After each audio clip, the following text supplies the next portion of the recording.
The second ledger. A story of financial deception, a hidden life, and ice-cold justice. Most people, when they find out they've been lied to, want to scream. They want to confront. They want the other person to see, immediately and completely, the damage they've done.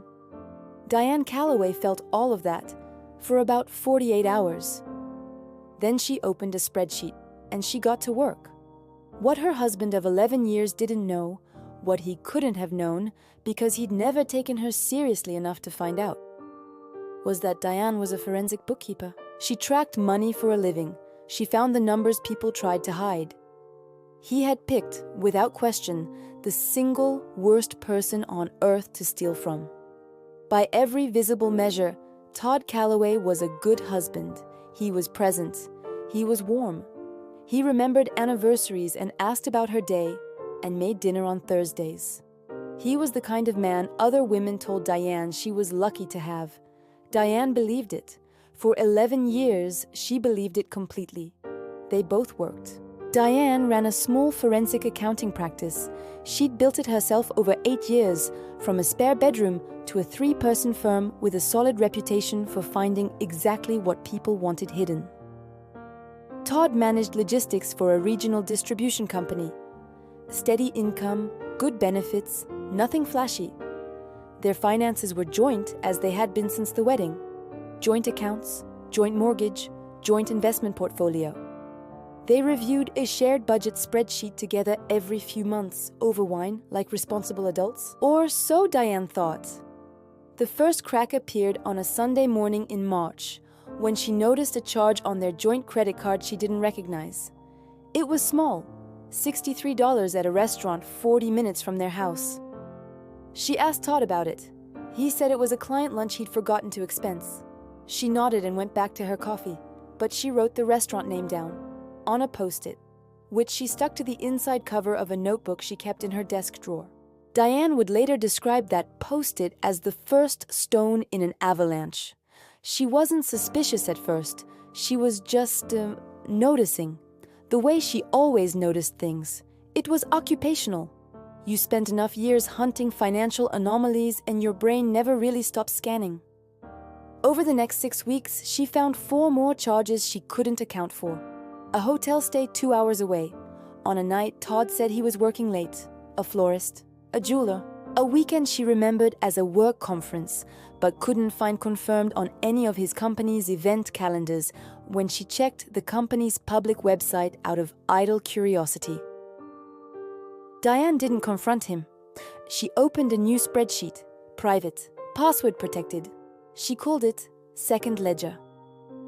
Using the access she legally had as a joint account holder, she pulled 12 months of statements across every shared account. She cross-referenced Todd's travel records, receipts he'd filed on their joint card, against the calendar he shared with her on his phone.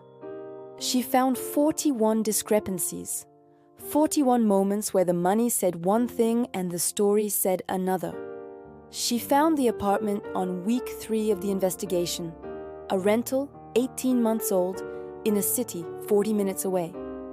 Paid monthly through a personal account she hadn't known existed, funded by a steady transfer of cash from a salary account that was not technically a joint account, but which she could demonstrate had been deliberately omitted from every one of their shared budget reviews. 11 years.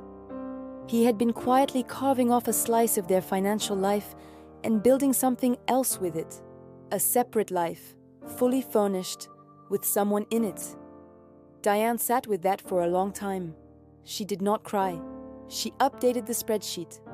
Here's what most people do when they discover a cheating spouse. They either explode immediately or they go quiet and fall apart.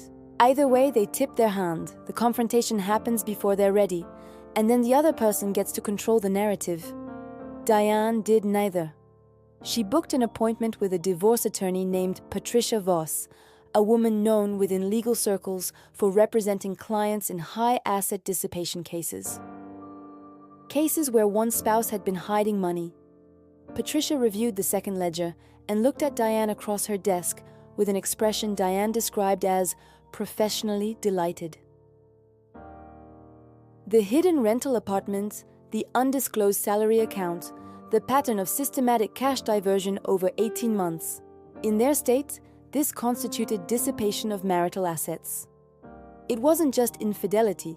It was financial misconduct with direct legal consequences for how their marital estate would be divided.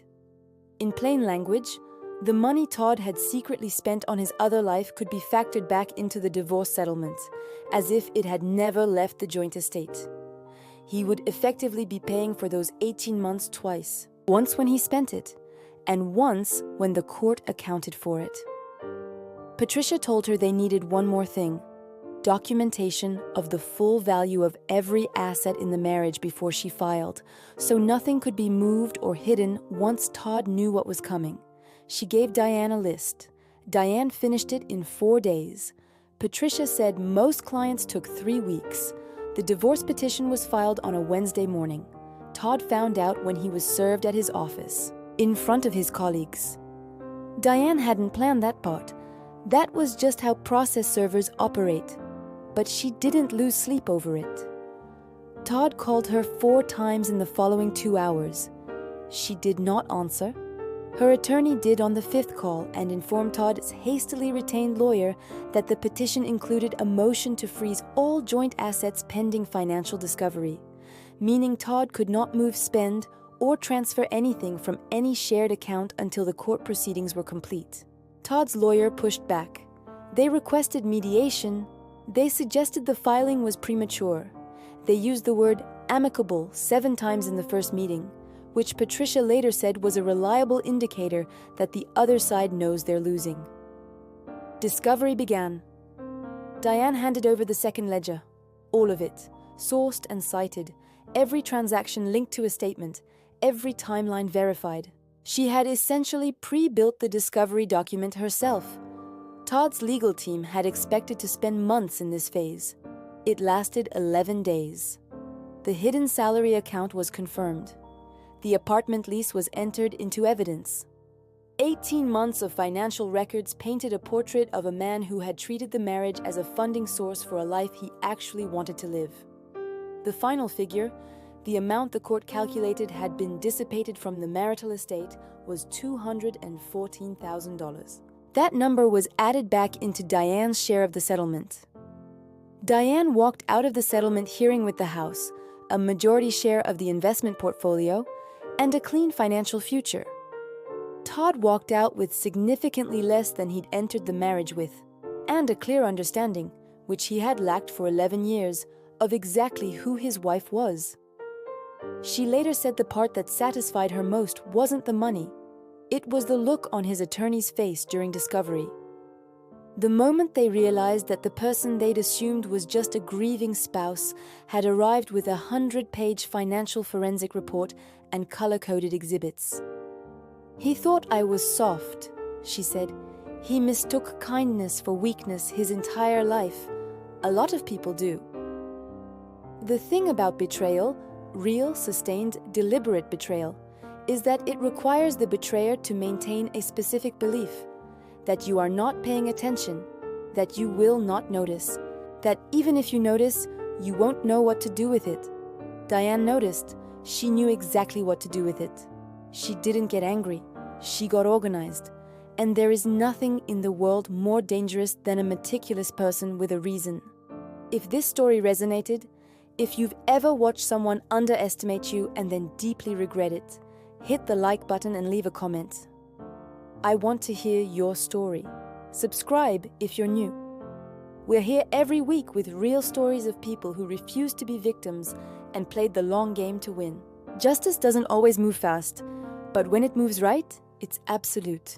See you next one.